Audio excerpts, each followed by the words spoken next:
Hello everyone, this is Nikita. Welcome to Nikita bio world. Friends, हमने double membrane bound cell organelles में बात कर ली है माइटोकॉन्ड्रिया की। माइटोकॉन्ड्रिया को कहा जाता है power house of the cell, जैसा कि हमने प्रीवियस वीडियो में देखा। वैसे ही आज हम जिस सेल ऑर्गेनेल की बात करने जा रहे हैं, इस सेल ऑर्गेनेल को क्या कहा जाता है? Green power house of the cell. Green क्यों? क्योंकि इसके अंदर एक ऐसा पिगमेंट, एक ऐसा वर्णक पाया जाता है जिसके कारण से ये ग्रीन कलर देता है प्लांट को। तो इसीलिए हम इसको कहते हैं ग्रीन। और पावर हाउस इसीलिए क्योंकि ये क्या करेगा, या तो प्लांट के लिए या सेल के लिए फूड का सिंथेसाइज करेगा, फूड सिंथेसाइज करेगा, या फिर एनर्जी देगा। तो ऐसे ही एक ऑर्गेनल के बारे में आज हम पढ़ने वाले हैं। तो कौन सा है वो ऑर्गेनल, आइए समझते हैं इसको। प्लास्टिड को पहले तो कहते हैं लवक। इसको लवक कहा जाता है। क्या स्पेशलिटी है इस प्लास्टिड की? ये प्रेजेंट होता है ऑल प्लांट सेल में। जितने भी प्लांट सेल्स होती है उनके अंदर हमें क्या मिलेगा? प्लास्टिड मिलेगा। ये यूग्लिनोइड्स के अंदर भी मिलता है। यूग्लिनोइड्स जिसके अंदर यूग्लिना भी आती है, जो फोटोसिंथेसिस कर सकती है, यानी कि क्लोरोप्लास्ट उसके पास होगा। प्लास्टिड जिसके पास प्रेजेंट है। दूसरा प्लास्टिड की बात करें तो ये बहुत बड़ा होता है साइज में। लार्ज साइज्ड होता है, यानी कि ये माइक्रोस्कोप में इजीली देखा जा सकता है। विदाउट माइक्रोस्कोप नहीं देख पा रहे, इतना बड़ा नहीं है। बट माइक्रोस्कोप में जब इसको हम देखेंगे तो हम इसको इजीली देख सकते हैं, इतना बड़ा इसका साइज होता है। ये जो प्लास्टिड होता है, इसके अंदर कई सारे क्या प्रेजेंट होते हैं? पिगमेंट्स, वर्णक कई सारे प्रेजेंट होते हैं। इन्हीं वर्णकों के कारण जो प्लांट होता है उसके बहुत सारे कलर हमें दिखाई देते हैं। उसके ऊपर जो फ्लावर्स लगते हैं, फ्रूट्स लगते हैं, वो सब किसके कारण? प्लास्टिड के कारण। क्योंकि इसके अंदर क्या प्रेजेंट है? पिगमेंट्स, वर्णक प्रेजेंट है बहुत सारे। तो इन वर्णकों के आधार पर ही कौन से टाइप का पिगमेंट प्रेजेंट है, इसी बेसिस पर ये जो प्लास्टिड होता है इसके कुछ टाइप्स होते हैं। किस बेसिस पर है? प्लास्टिड को हम किस बेसिस पर क्लासिफाई कर रहे हैं? वर्णक के बेसिस पर, पिगमेंट के बेसिस पर हम क्लासिफाई कर रहे हैं। तो देख लेते हैं। पहले हम यहाँ पर इन तीनों जो प्लास्टिड के टाइप्स लिखे हुए हैं इनको देख लेते हैं। पहले हम क्लोरोप्लास्ट को यहाँ से हटा दें। क्लोरोप्लास्ट का स्ट्रक्चर है ये, इसको हम नीचे कंप्लीट करेंगे।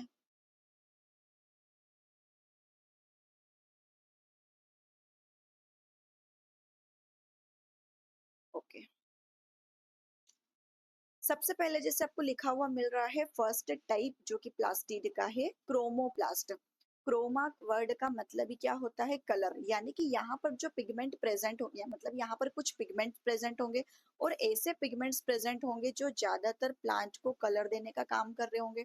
तो यहाँ पर क्या प्रेजेंट है? पिगमेंट्स प्रेजेंट है। कौन से पिगमेंट प्रेजेंट है जो कलर देने का काम करते हैं? तो यहाँ पर आपको याद रखना है कैरोटीनॉइड्स। यहाँ पर क्या प्रेजेंट होते हैं? कैरोटीनॉइड्स, जो कि कैसा कलर देते हैं? रेड कलर देंगे, ऑरेंज कलर देंगे, येलो कलर देंगे। कैरोटीन पिगमेंट, कैरोटीनॉइड्स में कौन सा पिगमेंट? कैरोटीन। एंड दूसरा आप याद रख सकते हो ज़ैंथोफिल। कौन सा कलर दिखाई देगा? Yellow colour. मतलब ये येलो कलर देगा, प्लांट को रेड कलर दे सकता है। इसके अलावा ये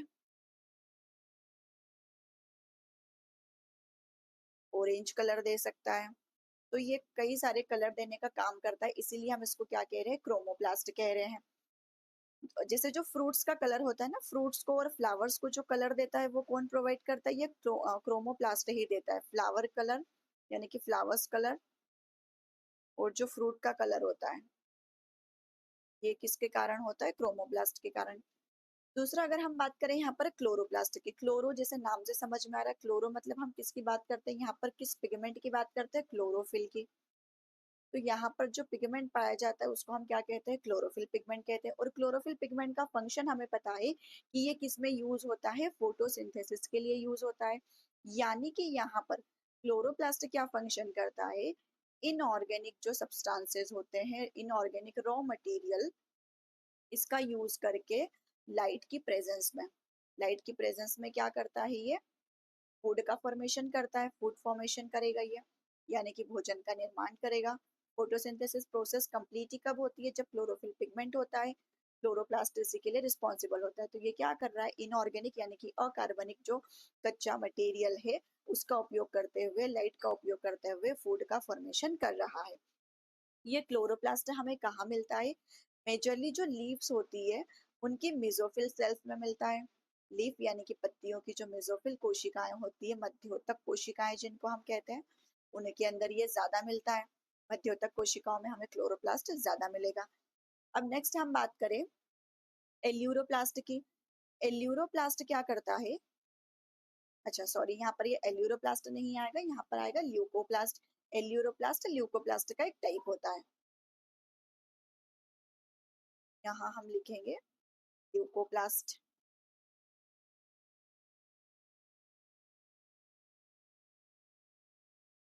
इस ल्यूकोप्लास्ट का क्या काम है? ल्यूको का मतलब ही क्या होता है? अगर आपको याद हो, हम जब डब्ल्यूबीसी की बात करते हैं तो उनको हम क्या कह देते हैं? ल्यूकोसाइट्स भी कह देते हैं। ल्यूको का मतलब यहाँ पर क्या होता है? कलरलेस। अब कलरलेस है, दैट मीन्स कि यहाँ पर क्या नहीं होंगे? पिगमेंट्स प्रेजेंट नहीं होंगे, यानी कि यहाँ पर वर्णक एब्सेंट होते हैं। पिगमेंट यहाँ पर कोई सा नहीं है। अब जब ये पिगमेंट इसके पास प्रेजेंट नहीं है, ये प्लांट को कलर नहीं दे पा रहा है, तो फिर ये कोई दूसरा काम करता होगा। तो ये क्या काम करता है? फूड स्टोरेज का काम करता है।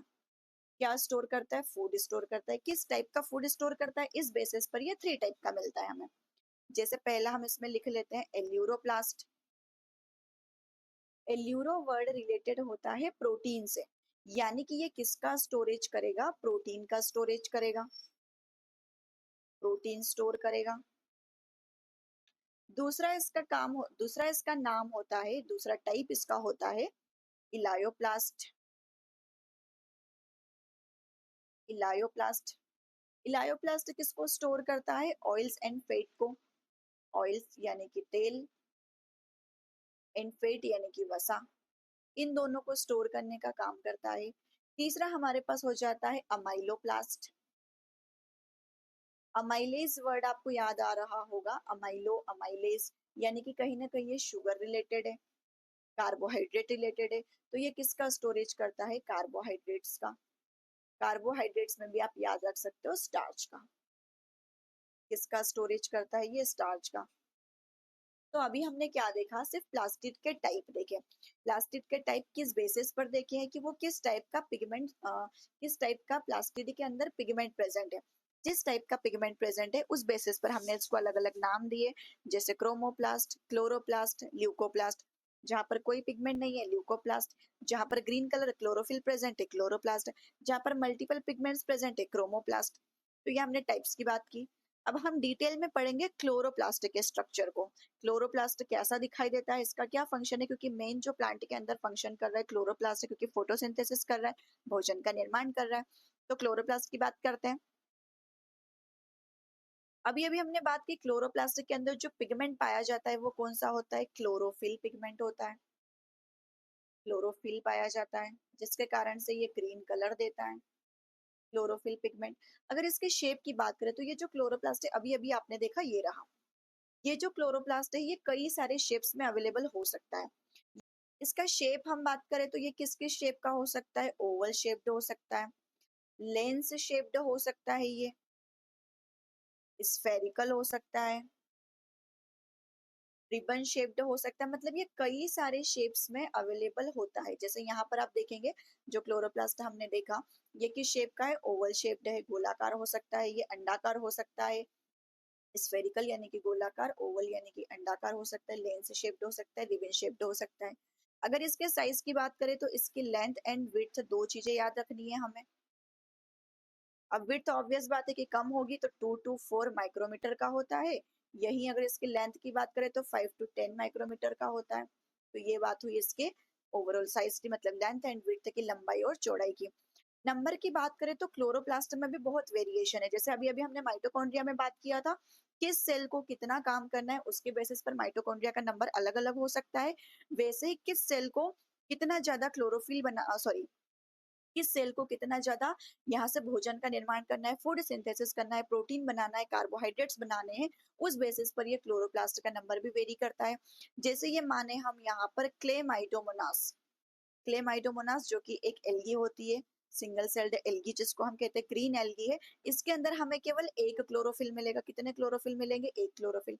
वहीं अगर हम प्लांट की मेसोफिल कोशिकाओं की बात करें, मेसोफिल मध्योतक कोशिकाओं की बात करें, तो इस मेसोफिल कोशिका के अंदर ये 20 से 40 तक क्लोरोप्लास्ट हो सकते हैं। ये क्लोरोप्लास्ट कितने हो सकते हैं? 20 से 40 तक एक कोशिका के अंदर, एक सेल के अंदर इतने हो सकते हैं। जबकि क्लेमाइडोमोनास के अंदर एक सेल में कितने होंगे? केवल एक ही क्लोरोप्लास्ट होगा। तो इसका नंबर भी वेरी करता है, इसका शेप भी वेरी करता है। अब बात करते हैं हम माइटोकॉन्ड्रिया के स्ट्रक्चर की। सॉरी, माइटोकॉन्ड्रिया नहीं, क्लोरोप्लास्ट के स्ट्रक्चर की। क्योंकि इसका स्ट्रक्चर माइटोकॉन्ड्रिया के जैसा ही है। माइटोकॉन्ड्रिया के लिए हमने क्या कहा था? सेमी ऑटोनोमस होता है। वैसे ही ये जो क्लोरोप्लास्ट होता है, ये भी कैसा ऑर्गेनेल है? सेमी ऑटोनोमस ऑर्गेनेल है। सेमी ऑटोनोमस होता है यानी कि इसके पास खुद का जेनेटिक मटेरियल होता है, डबल मेम्ब्रेन बाउंड होता है। तो इसकी मेम्ब्रेन्स की पहले बात करें। ये इसकी होती है आउटर मेम्ब्रेन, यानी कि बाह्य झिल्ली। चाहे माइटोकॉन्ड्रिया में बात करें, चाहे क्लोरोप्लास्ट में बात करें, दोनों में ही जो आउटर मेम्ब्रेन होती है वो ज्यादा परमिएबल होती है। मतलब चीजों को ज्यादा ये ट्रांसपोर्ट कर सकती है, परमिएबल होती है, more permeable as compare to inner membrane. जो इनर मेम्ब्रेन होती है वो लेस परमिएबल होती है। ये इसकी हो गई इनर मेम्ब्रेन, जो कि लेस परमिएबल है। दो मेम्ब्रेन के बीच के स्पेस को हम क्या कहेंगे? इस स्पेस को inter membranes space, inter membranes space. इसको हिंदी में हम कह सकते हैं अंतर झिल्ली अवकाशिका, अंतर झिल्ली अवकाशिका। मैंने आपको माइटोकॉन्ड्रिया में नहीं बताई है, वहां पर भी इंटर मेम्ब्रेनस स्पेस को हिंदी में हम यही कहेंगे। ये आंतरिक झिल्ली, ये बाह्य झिल्ली, दोनों के बीच का स्पेस अंतर झिल्ली अवकाशिका। अब जैसे आपको यहाँ पर दिखाई दे रहा है सर्कुलर डीएनए, तो इसके पास भी क्या होता है? डबल स्ट्रैंडेड डीएनए होता है। बट कितने सर्कल वाला? Single, single circular DNA. कैसा DNA? Single circular DNA, double strand. देखिए यहाँ पर इस बात को पहले क्लियर कर लीजिए। डबल स्ट्रैंड का मतलब क्या है? दो धागे हैं, ऐसे दो थ्रेड है। बट सर्कुलर का क्या मतलब है? कि राउंड है, मतलब दो धागे तो है बट ये आपस में कुछ इस तरीके से उलझे हुए हैं। और सिंगल का मतलब क्या है? कि ये आगे चल करके केवल एक ही क्रोमोसोम का निर्माण करेंगे, एक ही गुणसूत्र बनाएंगे, इसीलिए इसको हम सिंगल वर्ड यूज कर रहे हैं। डबल स्ट्रैंड का मतलब होता है दो धागे। सर्कुलर का मतलब होता है कि राउंड ऐसे रखे हुए हैं, ये लीनियर नहीं है। जैसे ह्यूमंस का डीएनए कैसा होता है? हमारा डबल स्ट्रैंडेड होता है, यानी कि दो धागों वाला होता है। और कैसा होता है? लीनियर होता है, ऐसे होता है। हमारे पास ऐसा डीएनए नहीं होता है। जबकि जब हम बात करें माइटोकॉन्ड्रिया की, बात करें क्लोरोप्लास्ट की, तो इनके पास कैसा होता है? सर्कुलर डीएनए होता है। और कैसा होता है? सिंगल सर्कुलर होता है। डबल स्ट्रैंड होता है, दो स्ट्रैंड वाला होता है। तो ये इसके डीएनए की बात हुई। ये रहा इसका राइबोसोम। कैसा राइबोसोम होगा? 70S, जैसा हमने माइटोकॉन्ड्रिया में देखा। 70S राइबोसोम इसके पास अवेलेबल होगा। अब कुछ स्ट्रक्चर, जैसे अब अभी अभी हमने बात किया माइटोकॉन्ड्रिया के अंदर जो फ्लूइड प्रेजेंट है, इसको हम क्या कह रहे थे? मैट्रिक्स कह रहे थे। जो अंदर का स्पेस था उसको हमने मैट्रिक्स कहा। यहाँ पर क्लोरोप्लास्ट के केस में अंदर जो स्पेस प्रेजेंट है, यहाँ पर हम इसको अलग नाम दे रहे हैं, स्ट्रोमा कह रहे हैं। क्या नाम देंगे इसे? स्ट्रोमा। जैसे वहां हम मैट्रिक्स कह रहे थे, यहाँ पर क्या नाम देंगे? स्ट्रोमा नाम देंगे। अब इस स्ट्रोमा के अंदर कुछ स्पेशल स्ट्रक्चर्स प्रेजेंट है। क्या? ये जो आपको कॉइन्स के ऊपर कॉइन्स रखे हुए स्ट्रक्चर जैसा दिख रहा होगा, जैसे ये एक कॉइन, ये दूसरा कॉइन, ये तीसरा कॉइन, तो ये पूरा स्ट्रक्चर एक साथ क्या कहलाता है? ग्रेना। सिंगल को हम ग्रेनम कह देते हैं। ये क्या कहलाता है? ग्रेना। ग्रेना जो यूनिट से मिलकर बना है, एक सिंगल यूनिट, ये एक यूनिट। इस एक यूनिट को हम क्या कह देते हैं? थाइलेकॉइड। इस एक सिंगल यूनिट को हम क्या कहेंगे? थाइलेकॉइड। जो कि कॉइन्स जैसा दिखाई दे रहा है। कैसा दिखाई देता है? सिक्के जैसा। एक सिक्के के ऊपर आपने कई सारे सिक्के रख दिए, तो ये थाइलेकॉइड एक यूनिट। थाइलेकॉइड के अंदर ये जो गैप आपको दिखाई दे रहा है, ये इसका क्या कहलाता है? ल्यूमेन, खाली स्पेस, ल्यूमेन। यहीं पर पाया जाता है क्या? क्लोरोफिल।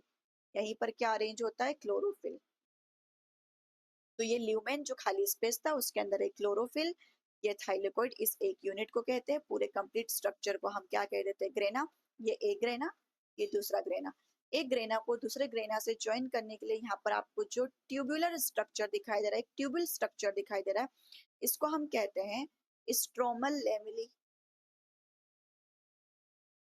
इसको हम क्या कहते हैं? Stromal lamellae. ये कुछ भी नहीं है, बस एक धागा है जिसने इन दोनों को आपस में ज्वाइन करके रखा हुआ है। अब ये जो ग्रेना है, ग्रेना के अंदर ही किसका फॉर्मेशन होगा? क्योंकि यहाँ पर फोटोसिंथेसिस रिएक्शन होगी, प्रकाश संश्लेषण प्रक्रिया होगी। प्रकाश संश्लेषण प्रक्रिया होगी, भोजन का निर्माण होगा, फूड का फॉर्मेशन होगा। क्या बनाता है ये क्लोरोप्लास्ट? प्रोटीन्स बनाता है, कार्बोहाइड्रेट बनाता है।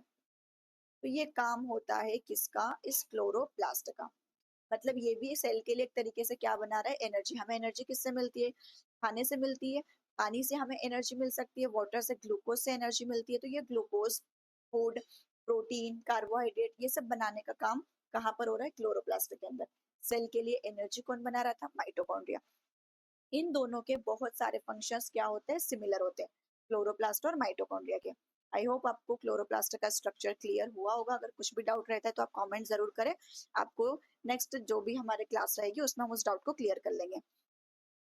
अब नेक्स्ट आपको यहाँ पर एक बात और याद रखनी है। मैंने जैसे आपको बहुत सारी बातें माइटोकॉन्ड्रिया और क्लोरोप्लास्ट दोनों में सिमिलर बताई है, माइटोकॉन्ड्रिया और क्लोरोप्लास्ट, इन दोनों में बहुत सारी बातें सिमिलर है। तो इन दोनों ऑर्गन्स को, इन दोनों ऑर्गेनेल्स के लिए हम एक टर्म यूज करते हैं, एंडोसिम्बायोन्ट। ये दोनों ही सेल के लिए कैसे काम करते हैं? एक सिम्बायोट के जैसे काम करते हैं। सिम्बायोसिस का मतलब क्या होता है? जहां पर दो ऑर्गेनिज्म साथ साथ रहते हैं, इससे इसको कुछ फायदा मिलता है, इस ऑर्गेनिज्म से इसको कुछ फायदा मिलता है। जैसे हम लाइकेन की बात करते हैं, एल्गी और फंगस का एसोसिएशन है लाइकेन, जिसमें एल्गी और फंगस दोनों एक दूसरे को कुछ चीजें दे रहे होते हैं। एक फूड दे रहा है, दूसरा उसको रहने के लिए स्पेस दे रहा है। कुछ वैसे ही ये जो माइटोकॉन्ड्रिया और क्लोरोप्लास्ट होता है, ये भी हमारी सेल के अंदर एक सिम्बायोट के जैसे, एक सिम्बायोट ऑर्गेनेल के जैसे काम करते हैं पहले से ही। हमेशा से ये माइटोकॉन्ड्रिया और क्लोरोप्लास्ट इस यूकेरियोटिक कोशिका के अंदर, इस यूकेरियोटिक सेल के अंदर नहीं होते थे। एक थ्योरी दी गई है, एक थ्योरी दी गई है, उस थ्योरी को कहते हैं एंडोसिम्बायोट थ्योरी। इस थ्योरी में ये कहा गया था कि कोई यूकेरियोटिक सेल थी, उस यूकेरियोटिक सेल ने क्या किया? किसी दूसरी प्रोकैरियोटिक सेल को एनगल्फ कर लिया। प्रोकैरियोटिक सेल मतलब क्या? अब आपको समझ आ जाना चाहिए, बैक्टीरिया। तो एक प्रोकैरियोटिक सेल यानी कि बैक्टीरिया को एनगल्फ कर लिया। उस बैक्टीरिया, एक बैक्टीरिया जिसके पास में क्या प्रेजेंट था? ये अपने आप में, ये क्लोरोप्लास्ट अपने आप में एक अलग ऑर्गेनिज्म था, ये माइटोकॉन्ड्रिया अपने आप में एक अलग ऑर्गेनिज्म था। इस यूकेरियोटिक सेल ने क्या किया? इस क्लोरोप्लास्ट को कंज्यूम कर लिया। इस फोटोसिंथेटिक बैक्टीरिया को, पहले से क्या कहा जाता था? फोटोसिंथेटिक बैक्टीरिया, इसको एनगल्फ कर लिया। क्लोरोप्लास्ट इसके अंदर रहने लग गया। धीरे धीरे इन दोनों का सिम्बायोसिस हो गया। क्लोरोप्लास्ट फूड बनाकर इस सेल को देगा, ये सेल क्या कर रही है? रहने के लिए स्पेस दे रही है इस क्लोरोप्लास्ट को। एक और दूसरी यूकेरियोटिक सेल थी जिसने क्या किया? माइटोकॉन्ड्रिया नाम के इस नॉन फोटोसिंथेटिक ऑर्गेनेल को क्या कर लिया? एनगल्फ कर लिया। नॉन फोटोसिंथेटिक यानी कि खुद से भोजन नहीं बना रहा था। तो इस नॉन फोटोसिंथेटिक माइटोकॉन्ड्रिया को, इस बैक्टीरिया को एनगल्फ कर लिया। अब ये दोनों साथ साथ रहने लग गए। तो ऐसा माना जाता है एंडोसिम्बायोट थ्योरी में कि इस एक यूकेरियोटिक सेल ने इन दोनों ऑर्गेनेल को बाहर से कंज्यूम कर लिया, जिनको अलग अलग से photosynthetic bacteria, non photosynthetic bacteria कहते थे। ये दोनों आकर के इसके अंदर रहने लग गए। इसके क्या प्रूफ है? जो आगे हम चीजें देख रहे हैं, ये सारे जो कैरेक्टर्स हमने लिखे हैं, ये सारे कैरेक्टर्स, इन दोनों में सिमिलैरिटीज है। मतलब माइटोकॉन्ड्रिया और क्लोरोप्लास्ट, इन दोनों में ये सिमिलैरिटीज शो होती है। ये दोनों सेम चीजें दर्शाते हैं। क्या है वो चीज? हम जानते हैं। पहले तो अंतः सहजीवी अंग किनको कहते हैं? एंडोसिम्बायोट ऑर्गेनेल कहते हैं। देखो, बोथ आर सेमी ऑटोनोमस, दोनों ही कैसे हैं? अर्ध स्वायत्त अंग है। मतलब दोनों के पास अपना जेनेटिक मटेरियल है, दोनों अपना फूड, अपना प्रोटीन खुद सिंथेसाइज कर लेते हैं। Both are enveloped by two membranes, दोनों के पास में कितनी झिल्लियां होती है? दो झिल्ली होती है, ये द्विझिल्ली युक्त होते हैं। तो ये इनकी सिमिलैरिटीज हो गई। एक आउटर झिल्ली होती है, आउटर वॉल होती है, इनर वॉल होती है। आउटर वॉल के बारे में हमने क्या बात की? आउटर वॉल मोर परमिएबल होती है, मतलब ज्यादा चीजों को ये आने जाने देगी, मोर परमिएबल। जबकि इनर लेयर के बारे में या इनर वॉल के बारे में हमने क्या बात की? ये कैसी होती है? लेस परमिएबल होती है चीजों के लिए, less permeable. Both have circular DNA, अभी अभी हमने बात किया। इनके पास में क्या होता है? डबल स्ट्रैंडेड सर्कुलर डीएनए होता है। थ्री टाइप्स ऑफ आरएनए, इन दोनों के ही पास में एमआरएनए भी होता है, टीआरएनए ट्रांसफर आरएनए भी होता है, मैसेंजर आरएनए भी होता है, और आरआरएनए भी होता है, राइबोसोमल आरएनए। तीनों टाइप के आरएनए इनके पास में, इन दोनों के पास में प्रेजेंट होते हैं।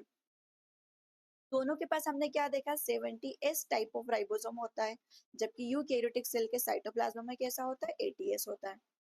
Both are energy transducing organelle, दोनों ही क्या बना रहे हैं, ऊर्जा का निर्माण कर रहे हैं। दोनों ही ऑर्गेनल क्या कर रहे हैं, ऊर्जा का निर्माण किस फॉर्म में कर रहे हैं, एटीपी के फॉर्म में कर रहे हैं। Energy currency of the cell ATP, adenosine triphosphate. ये दोनों ही ऑर्गेनल सिर्फ किस में पाए जा रहे हैं, यूकेरियोटिक सेल में। इसका मतलब ये प्रोकैरियोटिक सेल यानी कि बैक्टीरिया में क्या होते हैं, एब्सेंट होते हैं। सिर्फ किस में पाए जाते हैं, यूकेरियोट्स में। तो ये सारी सिमिलैरिटीज है माइटोकॉन्ड्रिया और क्लोरोप्लास्ट के अंदर। इन दोनों को क्या कहा जाता है, एंडोसिम्बायोन्ट ऑर्गेनल कहा जाता है, जो कि एक ही कोशिका के अंदर ये प्रेजेंट है। तो यहाँ कंप्लीट होती है हमारी दो ऑर्गेनल्स। अगर आपको इसमें कुछ भी डाउट रहता है तो आप कमेंट जरूर करें, आपको इसका आंसर मिलेगा। नेक्स्ट वीडियो में हम बात करेंगे न्यूक्लियस के बारे में। न्यूक्लियस जो कि हमारा again double membrane bound organelle होता है, तो हम न्यूक्लियस की बात करेंगे, देन फिर हम मूव करेंगे हमारे सिंगल मेम्ब्रेन बाउंड ऑर्गेनल्स पर। Thank you so much for watching this video.